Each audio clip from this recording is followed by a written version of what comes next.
Right, Kathleen, good morning to you. Good morning. What has the build-up been like this week? Relatively non-existent, I think. Like I was doing a bit of research into the Albanian team before we went into the interviews with the team on Monday, and there is very little. Like they all basically play in Albania. There's one or two players that play in Italy, but by and large, they're all there.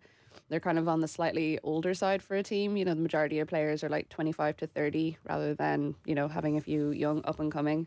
The game itself is in Tallaght, 5:45 on Friday. It's sold out, which is good, but also it's not an ideal time for a lot of people. You know, if you're finishing up work, it's a difficult one to get to. And then the return leg in Albania is like impossible to get to if you're the sort of fan that would like to travel to that game.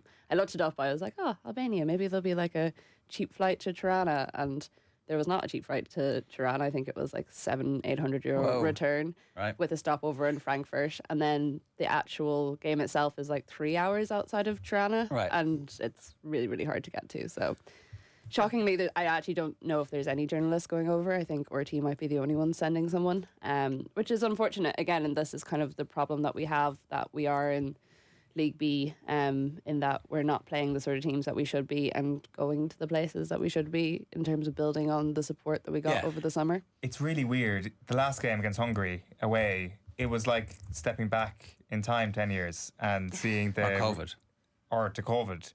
Hearing the sort of cacophony of echoes in that stadium. And like it's so unfortunate because you look at the atmosphere in the Aviva game, it was class against Northern Ireland, and hopefully when we go up to Belfast there'll be a similarly good atmosphere and stuff, but again it's just difficult when you're playing these sort of teams. I mean, it was great that Tallaght did sell out as quickly as it did considering we're playing Albania, and I think it shows what people are putting on this team in particular. We don't actually need to be playing big starry name teams for Irish people to turn up when we're in Ireland. It's just a little bit more difficult when you have to travel to like Budapest or 3 hours outside Tirana. I'm not going to even attempt to pronounce the place. I think it's enjoyable watching this Ireland team play confidently and knowing that they're probably going to score goals. Well, that's the really interesting thing, like chatting to the players on Monday. It was Jamie Finn, Abby Larkin, Izzy Atkinson and Tyler Toland that were all up for media, and we kind of put it to them a couple of times, you know, do you think this is detrimental to the team playing these sort of teams at the moment? And they're all like, no, like, because it's giving them an opportunity to try out different formations, give them an opportunity to get minutes in for some players, which is important because there were a couple coming back from injury, and also as you were saying, it's fun watching Ireland score, and I think we haven't had that. Like, we went to the World Cup and we scored one goal. There was obviously all the fallout. I think maybe this team needed a break, and a bit of something to put a bit of pep in their step. And we've seen this like reflected in how the team are doing at their club level as well. You know, we had it at the weekend. Katie McCabe obviously scored 2 goals. Saoirse Noonan scored 2 goals. Tyler Toland scored a goal against her. So that was 3 goal scorers in one game, all from Ireland, which is class. Kira Carusa has done brilliantly for San Diego Wave. They're now in the NWSL semi-finals. Denise O'Sullivan lost, so they lost to Gotham, so she didn't get through. But we're seeing it kind of feed through into their club form. So hopefully this is a situation that Eileen Gleeson, now being the interim manager, can kind of take and build on. And then hopefully whoever comes in will be able to push it along a little bit and get some good friendlies in, even because, you know, I think that's probably where the manager, whoever comes in, will need to look next, saying like, okay, admittedly, we're not playing the best. Vera Pauw, for all her problems, got us friendlies against Australia, America. We played the best teams. France. Yeah. It was really beneficial. And I totally accept the point that when we go up to the top division, League A, we're going to be playing teams who sometimes are going to spank us. And that's just how it's going to be for a period of time. And I'm just looking, Wikipedia has a relatively straightforward explainer about how the whole thing works. We're the best team in League B at the moment. Our coefficient is the highest. 4 teams come down from League A and 4 teams go up from League B. So there's going to be a lot of movement over the coming years. And that means there's also going to be other teams who we'd be able to beat if we end up playing against them. And sorry, it's a minimum of 4 playoffs, teams because there are playoffs as well. Do you know how many teams come down from the playoffs? I can't quite work that out. The third place teams in League A face off with the second place teams in League B in basically head-to-head games. If you win your game as a League B team, so you get promoted. So it could be 8 up and 8 down. Could be, but it won't be. No, obviously. Yeah, none of those teams are going to be beaten in the League A, which is why it's doubly important for Ireland to finish top of this group. Because if Ireland were to finish second in this group, they're probably not going to beat a League A team. They're going to be outsiders. They might do. They're going to be outsiders. But if Ireland don't stand a huge chance of winning one of those games, no one else in League B does. Yeah, it's a quirk of the schedule so far, but England are currently in one of those relegation playoff positions after just 2 group games. So, to your point, we could end up playing. So the other teams at the moment are England, Norway, Iceland, and Italy. We'd give ourselves a chance against Italy and Iceland at the moment, would we? Yeah. Norway are, like, for all that they have great players, they're not great when it comes to international sides. They've really struggled in terms of getting good managers in, or whenever they have had decent managers in, the players haven't necessarily performed for them. So, like, there's definitely a lot of opportunity there, but I hope again that we are getting, as Vera Pauw did, and as you say, it's something that I really respected her too for, was making sure we were playing top level opposition when we could, because I wouldn't like us to maybe get comfortable in the situation we're in now and think like, we can play a back 3 and it's fine, and Denise O'Sullivan can have free reign and Katie can go wherever she wants, because when we play those bigger teams, that's probably not going to be the case. But I also don't think there's any harm now to have players, you know, building up that confidence that was clearly missing after the World Cup. Albania were only beaten 1-0 by Northern Ireland in Belfast. Yeah. Which would suggest they're not completely mugs. They're not terrible, but that was a pretty awful game. It was one of those games that you kind of want to clean from your brain afterwards. Northern Ireland, surprisingly, like, I've been really disappointed by them. I watched them quite a lot in the Euros the summer that they were in there, because I was based in Southampton for a lot of their games. And, you know, they really stuck it to teams for the first like 60, 70 minutes and then just fell away a little bit after that, which was understandable with the group that they were in. You know, they were playing the likes of England and stuff.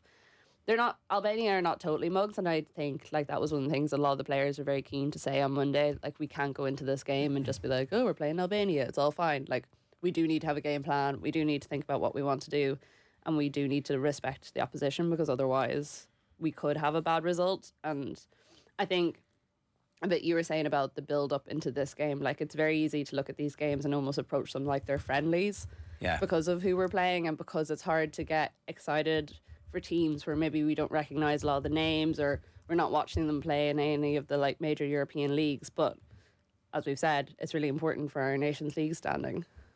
Courtney Brosnan couldn't have had 2 games of more contrasting ends, really, with the 2-1 win in the Merseyside derby at Anfield. A 1-0 win, wasn't it? Yeah. And then the 5-0 reverse at home to Manchester United. In this doubleheader against Albania, knowing the character of Brosnan, what type of a game or games could she do with? Does she need to be busy, or would she be better off being quiet for those 2 games? I think we've seen with Brosnan, when it comes to an international side, she's very good at both now, or she has been. I think after the United defeat, you'd probably prefer to have a busy game and pull off a few decent saves, and I think Everton would probably like to see that for her as well when she comes back into the next break. Like in the Aviva, she basically stood there for the entire game. She didn't really have anything to do. Same with the second game. And she's full of energy, though. It looks like she wants to get involved. Like she's very so vocal, loud on the pitch, which is really funny, because whenever you speak to her, she's so softly spoken. She's so polite. She's so chill, and then you hear her absolutely roaring at players on the pitch, which I think is really interesting. Like not the episode of Koi Gig we just did, the one before that, when Emma Byrne was with us, she was talking about Heather Payne, and remember she had that really, really good game for Everton, and she was saying that that was one of the things that they were trying to work on with Heather on an international side, was making her more vocal on the pitch, because she was like, she's gotten a little bit lost in the international side since the World Cup. And I think that's definitely true. You know, we used to talk about her as being one of the like fastest players on the pitch, and her heat map was all over the place, but the last couple of games it's felt like she feels a little bit out of circulation. And I know that was because of how we set up during the World Cup.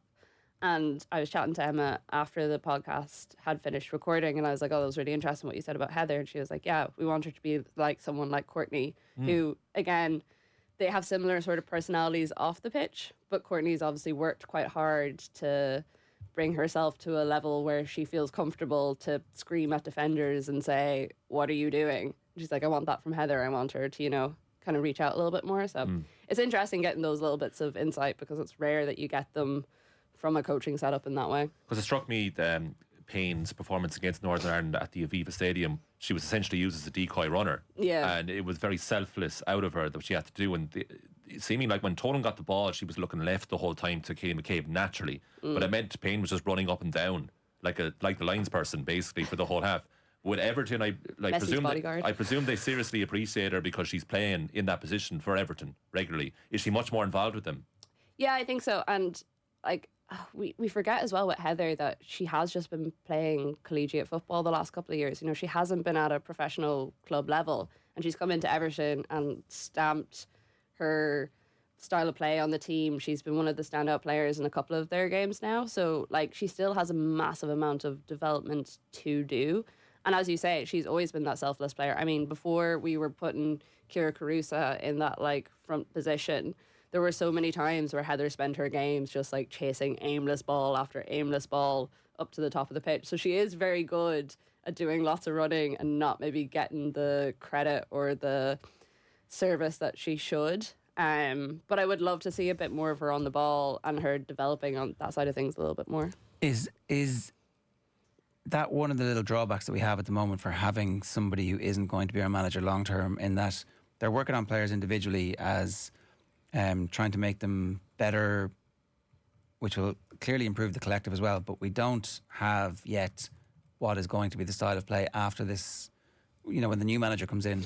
I guess I'm wondering here, we have games where we're expected to win, where we're able to experiment a little bit with style of play, embed good habits, and the new manager is going to come in and essentially be straight into qualifying campaigns against better teams with more on the line without having had this window to learn and shape the culture. My like ideal situation probably would be whoever they do get to come in retains some of the background staff that's there currently. And also I think that, yeah, they are missing this bedding in period, but we are still going to have other games, assuming the timeline that the FAI have said, like they've said that they want to have a short list by now. So that I assume that means that they want someone appointed by the end of the year. They're still going to have some of these games against the like of Northern Ireland, that they can do something with. I think that what this team has done, probably more so than the individual stuff. I think the individual stuff is probably easy enough to pick up on, and it's probably the sort of thing that a manager would be grateful for coming in. I think the thing that's interesting is the players that they've brought in. So like the likes of Caitlin Hayes, great player. She's been really good the first few games we've seen her in. She scored at the weekend as well, which is always good to see. Tyler Toland, like these sort of players, will they retain those spots? Now everyone has spoken really highly of Tyler since she's been in the camp, because obviously there was the stories around why she hadn't been in the last couple of years. So it's kind of natural that a lot of the other players were asked, well, how's she been like since she's been in? And everyone's been super positive about her. And then you have the likes of Marissa Shiva, who hasn't really been seen since the World Cup, who was one of Vera Pauw's big players that she brought in. So will she come back into the squad, or what's the situation? So yeah, I think that's probably going to be more interesting and more complicated for the manager that comes in, rather than some of the individual stuff that the current team is doing. It was more style of play and like just getting that embedded. But as you say, there's a couple of games for them to do that. Yeah, but I also don't know how much we can develop a complete style of play against these teams at the moment, because the way we're playing right now and the way we have played in the couple of games we've had is not the way that we're probably going to set up and play when against we are good teams. Yeah. So you've picked 3-5-2. We haven't named your team yet. Yeah, so I have Brosnan, Hayes, Quinn, Caldwell, Payne, Tolan, Connolly, O'Sullivan, McCabe, Lucy Quinn, and Kira Carusa. I just think with the form a lot of these players are in, they're good shouts. Their argument that Jamie Fitton and Izzy Atkinson could possibly be in the squad on Friday, because they're the sort of players that do need a bit of time. Izzy Atkinson came on at the weekend and performed really, really well. She totally changed the game for them. West Ham, yeah. And then there's also the likes of, Megan Campbell. I think she's only come in one game so far with Everton, but she's the sort of player that does need minutes. It's obviously would be great to see her back on the pitch for Ireland. She missed out on the World Cup and has had quite a long layoff. So there are a couple of ifs and buts in there. I just don't know, because Eileen Gleeson hasn't spoken yet, so I don't fully know how she's approaching this game. You expect this to be the shape of the team, though? I think so, yeah. Yeah, I was keen to ask about that, the 3-5-2. Do you think that's the best setup for the current crop we have? Because it's interesting you saying that you yourself will be interested to see who replaces Gleeson and what kind of a system they'll go with going forward. But it does seem to me that you've kind of packed the team quite centrally with the best rung of players here. So maybe 3-5-2 is the way to go. I think it's the best for these games. I think when we start playing better opposition, we'll revert back to our 4 or 5 at the back. But for now, I think the areas that we need to develop most with these players is probably in that central area. And we saw like how much O'Sullivan has been enjoying the fact that packing it a little bit gives her the freedom to move around a lot more. And that's something that we haven't seen from her during the World Cup. Probably the last game is the only time we saw it properly. So yeah, that's probably why I'd like to see it a little bit more. Okay. We're getting criticised for not talking enough about Arsenal. Come on. Give it a quick mention earlier on. Kathleen, keen to hear your takes on last night as well. We mentioned Jesus briefly earlier on in the show, but there are bigger storylines from the night than that. Obviously, David Raya is going to grab the headlines. I wonder if Tomiyasu starting instead of Alexander Zinchenko is going to be a big talking point. Zinchenko was poor on Saturday night against Chelsea. Tomiyasu was player of the match, wasn't he? Yeah, he was excellent, wasn't he? Yeah. And Arteta... Was he asked about it beforehand? He didn't necessarily say he was dropped, but I mean, whatever Arteta says in press conferences or or interviews, you can take. Great to have two goalkeepers. I will use them both. Facts. The thing that I noticed last night was that Arsenal could do with a little bit of Granit Xhaka in their midfield.